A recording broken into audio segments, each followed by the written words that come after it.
Good afternoon, everyone. The last session, the last speaker. I am going to draw this out. No, thank you for hanging in. And given my privileged position as the last speaker, I know my role. Keep it brief, keep it focused, and get off the podium. You'll be happy to know that's my intention. I will focus on one aspect of the Temporary Foreign Worker Program. Having heard all three, I'm not going to actually try to pull the three together because I think there's another bigger issue missing here in this program. So I will try to make my argument in about 6 minutes. The presentations from my fellow panelists focus on the economic engagement of temporary foreign workers. And rightly so, the Temporary Foreign Worker Program was designated, or designed rather, to deliver a just-in-time labor force to the economy. That is its main purpose. I want to comment on the program from a wider context and on its impact on the overall integration of immigrants from a settlement service provider's perspective. The Temporary Foreign Worker Program has many positive features to commend it. For example, it destroys the barrier presented by the need for Canadian experience required by employers. It eliminates the painful and protracted process of job search for newcomers that often culminates in a job that is not even commensurate with the immigrant's qualifications. And as Stephen pointed out, a number of reforms have been initiated to address some of the more egregious program shortcomings, including employer compliance inspections to eliminate the exploitation of program participants. I think the program has great promise. My issue with it fundamentally is that it is temporary in nature, and the impact that that has on its participants and on a greater scale on our society.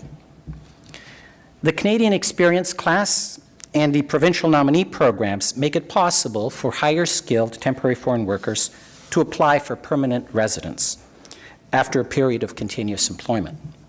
The reality is that in 2012, only 38,000 temporary foreign workers were successful in obtaining permanent status compared to the 213,000 temporary foreign workers that were admitted to Canada that year. Essentially, the Temporary Foreign Worker Program remains a dead end for most of its participants, as certain occupations, and now, as Stephen was explaining, wage levels, disqualify participants from accessing these permanent residence programs. Why is this important to the integration story? Let me give you a personal vignette to illustrate my point.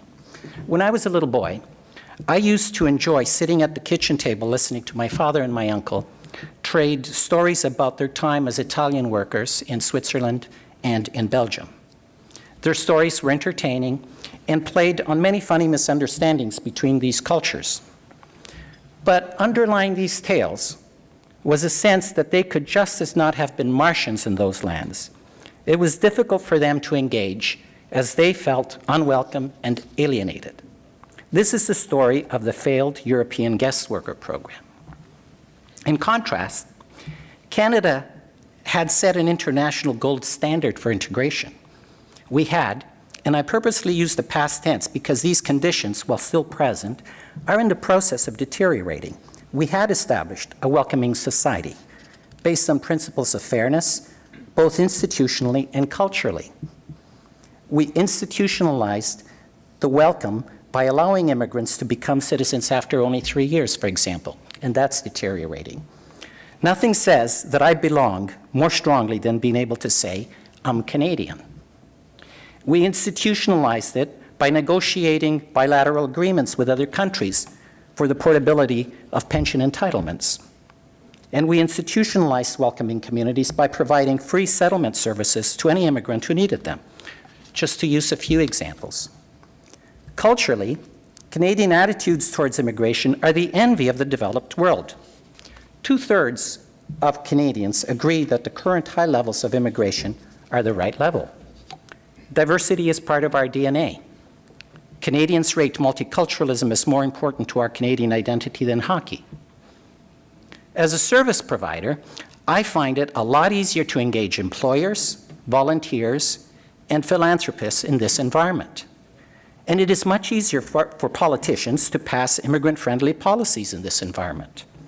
Clearly, these conditions facilitate and accelerate the integration of immigrants. But, and here's my concern, while broad, this positive public attitude is quite shallow.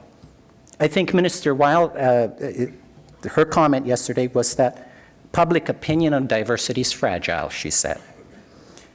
We have seen how quickly public opinion can change. 4 years ago, when the MV Sansi brought 492 Sri Lankan asylum seekers to British Columbia, the websites and call-in radio were inundated with vitriolic comments. The general mood was, send them back. As Canadians, we place a higher value on law and order. We are fundamentally offended when migrants try to enter by the back door, no matter how worthy they are.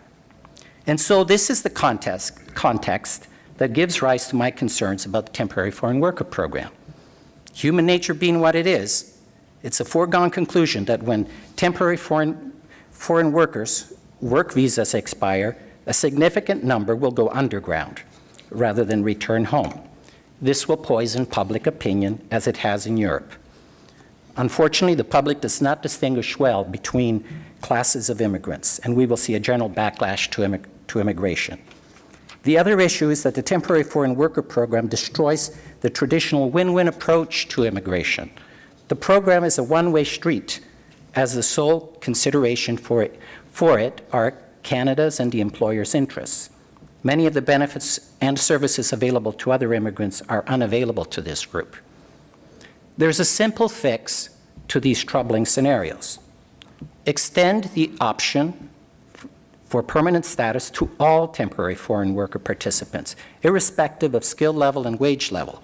Presumably, if they are good enough to pass the entry hurdles and land and keep a job, they're good enough to continue making a contribution to Canada, just as many previous generations of immigrants did.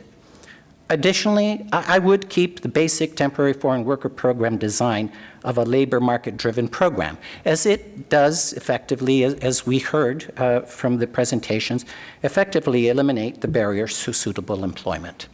Thank you for your attention.